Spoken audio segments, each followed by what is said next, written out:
Hey, hey, hey! I need to be that guy who is staining plastic memories. Because low key, that show might be casualty of time.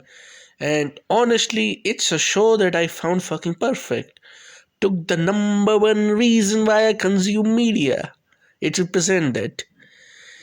And that reason is to connect myself with whatever I'm experiencing.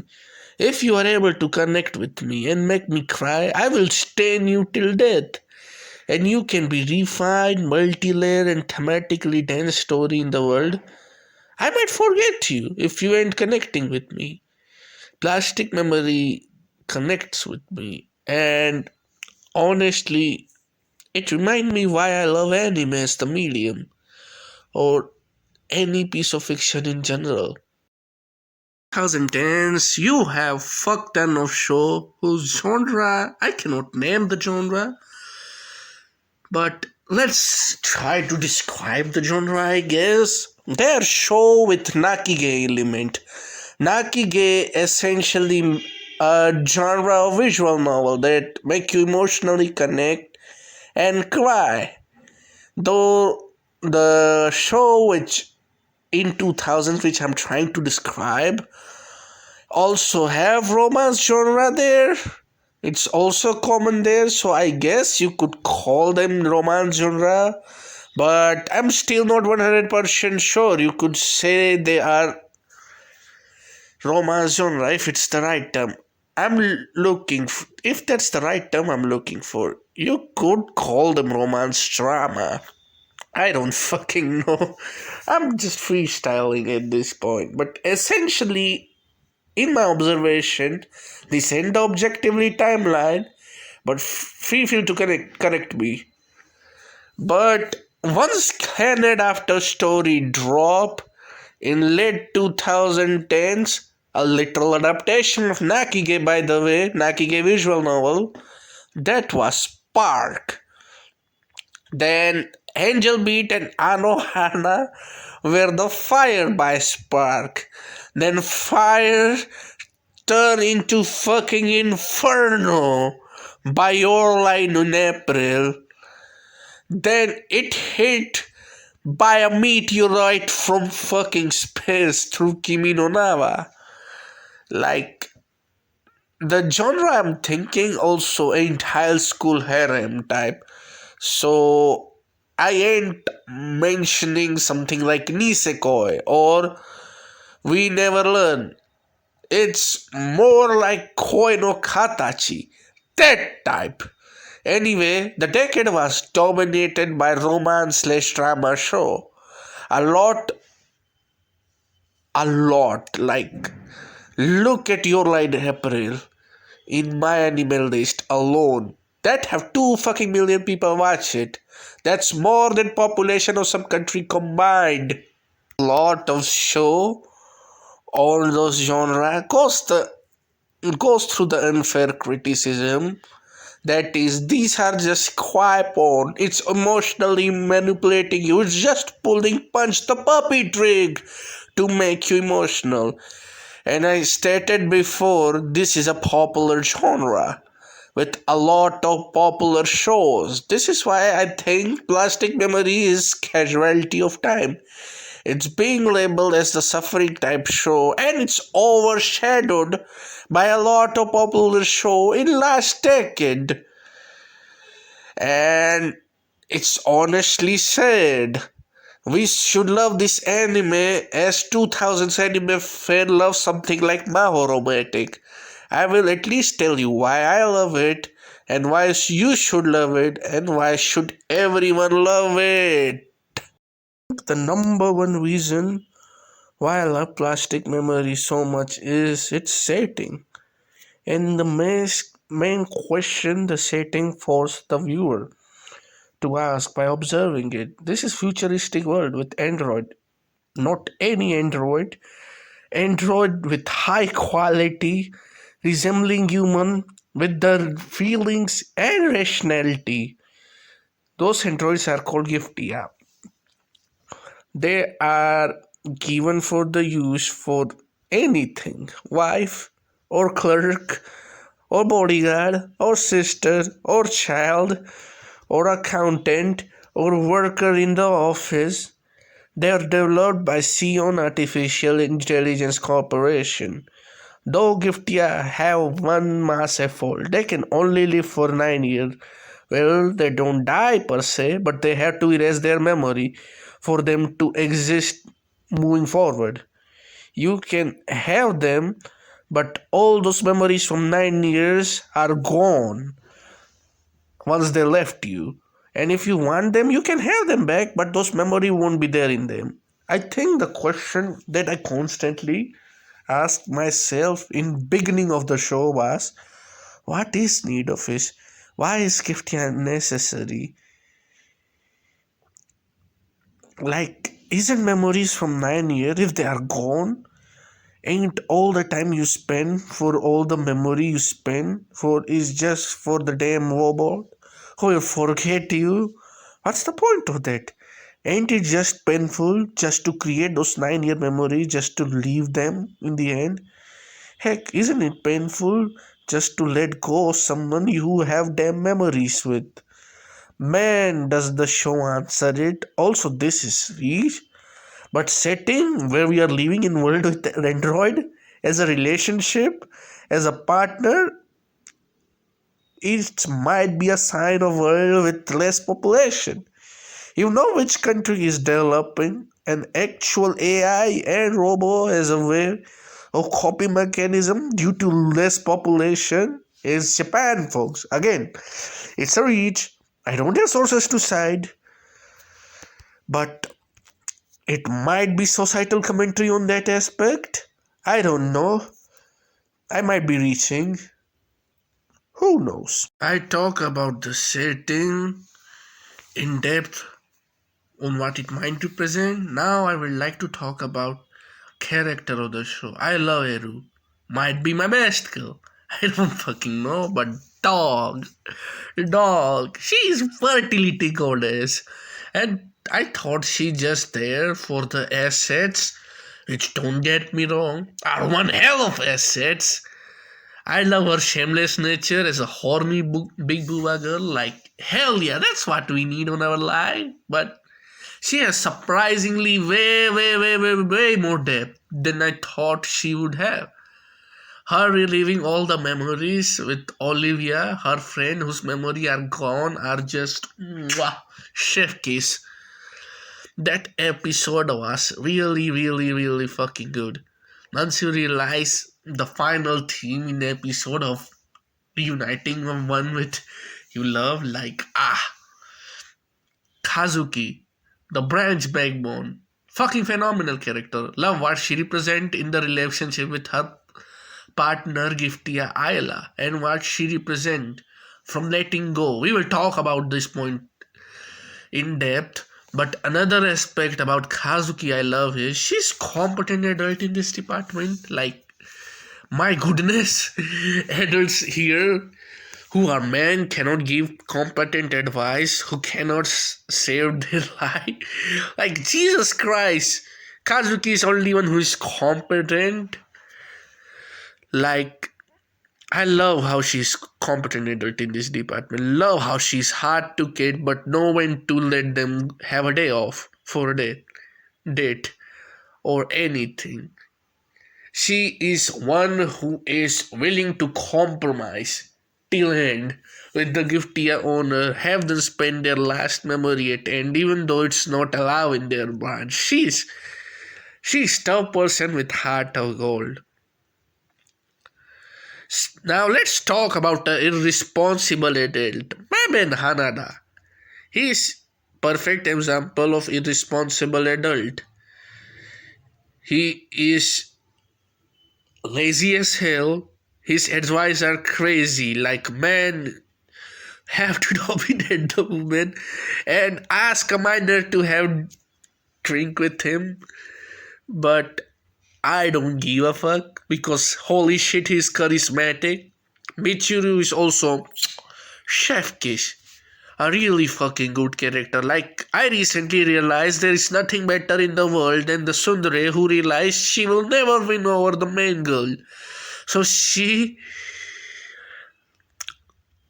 helped the romance interest. She helped the two main character. Despite might having interest on that, she helped the main girl. Despite having the interest on the boy. And she represent the extreme side. When someone wasn't able to move on from their gift year. She has a father who have gift year, who let's just say goes on place where there is no coming back due to Michiru staying way longer than 9 years than it was supposed to be. But still, she hung on that gift year and tragedy strike. And she saw her father die in front of her. Michiru is someone who is dealing with a lot of trauma, but the fact that she is able to be who she is as a responsible adult who helped the main two protagonists, that is Kazuki and Ayla, is just so really good. Now let's talk about the heart of the show. Ayla, the giftia, and Tsukasa, the boy. Man, I love them. They are so good. Let's talk about them. Episode 1. From the jump. In first few minutes, we see both of them see eye to eye. We see Tsukasa's point of view. He fall in love with Ayla really quick. We see how he is appointed as Ayla Giftia partner. Then we see their nature. Ayla is clumsiest Giftia in existence, and Tsukasa is also newbie who is also clumsy as hell. I love how pure-heartedly good they are. I love how we see their development. How we see development of Ayla when we see what she went through. And we see her point of view of seeing Tsukasa, the boy who used to kill a wanderer through the pistol. Ayla is traumatized from it, but Tsukasa, he moved on. Before meeting Tsukasa, we see how stuck up from past she is. She was hurt from her previous partner leaving her, and she does not want to connect from anyone anymore. She is hurt from episode 1. We see her crying due to her leaving her partner. She does not want to make any memories anymore. I love how we see Tsukasa is trying to constantly talk to her and take care of her, take accountability for all her mistakes in the field duty, and help her in her own work of what she's supposed to do. Tsukasa help her. Then we see Ayla realize that Tsukasa care for her, and she move on from his own trauma by seeing how Tsukasa move on from his trauma by shooting someone. Ayla show compassion to him and try her best to show the kindness in return.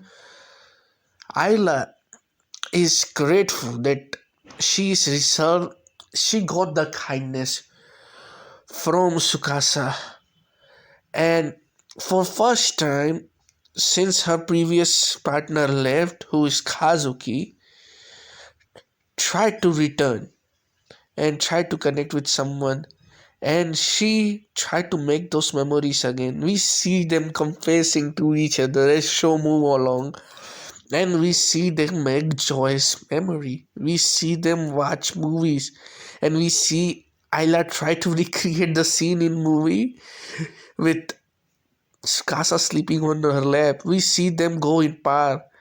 Y'all remember the scene how Tsukasa confessed to Ayla in festival where she is scared to death, and he show care for her and tell her he will never leave her, like ah. Then that part where they both were confused and try to find what is special where they can treat each other since they are boyfriend and girlfriend, and then find out nothing need to be changed and just be your normal self and just be together with each other.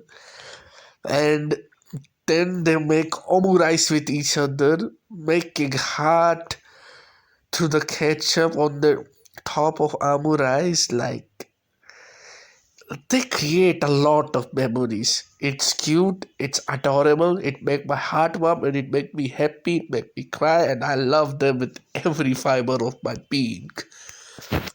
I love them. I love their relationship. I love everything about them. Let's go back to the complex question. What is point with living with Giftia? It's just 9 years you spend with essentially a robot. And what's point of staying with that if it will be gone? Ain't it painful to spend time with someone, giving it all, giving your everything, only for it to be gone, and not just be gone, forgot about you? There is three answers to that. One is full-on hedgehog dilemma answer, which is shown in relationship between Kazuki and Ayla. Ayla care about Kazuki and Kazuki care about her. We see mother-daughter type relationship Kazuki and Ayla represent. We see them go to the park and we see Ayla just smile by sitting near Kazuki, by seeing people and what those people went through. Ayla just smiled through that. But Ayla and Kazuki relationship also represent a tough thing. At the end of the day, in those 9 years span, just at the middle of it, in the middle of those span, Kazuki left Ayla earlier because of her sake and Ayla's sake. Isn't it better to move on earlier and not connect at all than to be connected? It's easy to separate earlier when you have attachment, but attachment not to a point where you will break down. This separation scar Ayla. And on in earlier part of episode, Ayla refused to be connect with anyone because she know it's better to not connect than rather than not attach with the memories. And it shows. And so does Kazuki, who decided to leave earlier. And even when Ayla was first confessed by Kazuki, she decided not to be attached at all and run away from him despite finding a lot of interest in him and honestly developing a lot of compassion for him. Ayla run away from that relationship. Then we see Ayla slowly develop and learn that it's better to spend the, the memory with at the very end with person you love. Though there is another answer to not even let go of it. Even after 9 years, even after leaving the time spent, then it's supposed to leave, not leaving them. Michiru represent that. And disaster happened and and a disaster happened with the relationship and Michiru represent that. Don't you understand with the memories till it's forever? Michiru represent that. And that is also valid. How can you separate those memories? You cannot separate them. It's after getting attached so much, despite knowing you have to separate, she cannot because it was unbearable for her to leave her father. Now the final answer, the answer which was present everywhere. Spending the 9 years with as much as memory you can have. Create them. Create as much as happiness you can and you can have and cherish those memories, because even if the giftia is gone, the memories, the time you spend with them is eternal. They can leave. The giftia can leave, but heart that you and giftia had, they are forever connected. Let's leave the show. Let's look at IRL life. How many of y'all stay with your childhood friend, like kindergarten friend, the middle school friend? You see, the friend circle change with time in some cases, but you remember those memories from your childhood. You remember those memories from middle school. You remember those memories from high school. You remember those memories from college. Those memories are there. They have value. Maybe one day you will meet with your friend again, and you will meet the childhood friend again. And that's why I love Eru and Olivia. She was ready to move on, but once she reunited with Giftia, that is Olivia, the memory whose memory is reset. She does not remember Eru, but Eru was able to recreate the memory. Even if we are far apart, the heart is connected, dog, and the memories are eternal. And that's what Kazuki and Ilya represent. Even if they are departed, the memory, the love was real and immortal, and they one day will meet again. God, I love anime. Nightmares creep while you and me repeat. This bittersweet heat is suffocating. I'm waiting and always hesitating. Kryptonite desires set my heart afire. Heart on fire. Set my heart afire.